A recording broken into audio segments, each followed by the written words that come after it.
You ever have those moments after an argument where you're running it back in your head and you're trying to think of all of the comebacks that you should have come up with on the spot to really, make that person feel like you are top dog? Well, my entire life used to be fantasizing about moments like that. I have not always been super well spoken, and I used to be very passive and very sensitive, and I still am in some ways. But this really shifted for me, and I want to talk to you about the day that happened. So there was this day, I was 18 and my little sister was 12, and we had always butt heads growing up. She's the complete opposite personality of mine, where I'm very passive, she's extremely aggressive and very persistent and will not take no for an answer.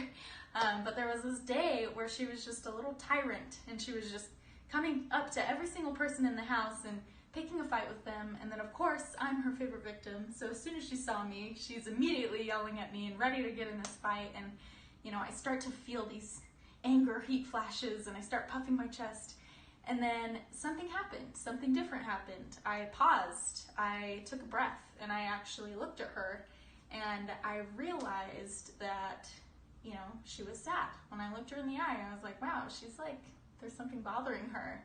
And a little piece of my heart broke, and I decided to lighten the mood. I'm like, come on, relax, like, come sit down next to me. And I started to ask her all these questions, and I was like, are you okay? Are you sad? Can I help you with something? Do you need to talk? And after a billion questions, she has a very hard shell, so it took many, many questions to finally get to the root of her issue. And she finally opened up to me about the mean girls at school and the boy that she likes, and it allowed me this opportunity to put myself in her shoes and kind of open up to her that way. And ever since then, we've kind of had this mutual understanding with each other, and our relationship is so much better now. I'm sure you thought I was going to tell a story where I got in an argument and I really stuck it to someone, but really what I learned from this experience is that approaching any conversation that way isn't even productive anyway. The healthiest conflict resolution that you can start with an argument is to actually try to understand their side by asking a lot of questions and just get to the root of the issue. So that's my message for the day, and I hope you all have a good night.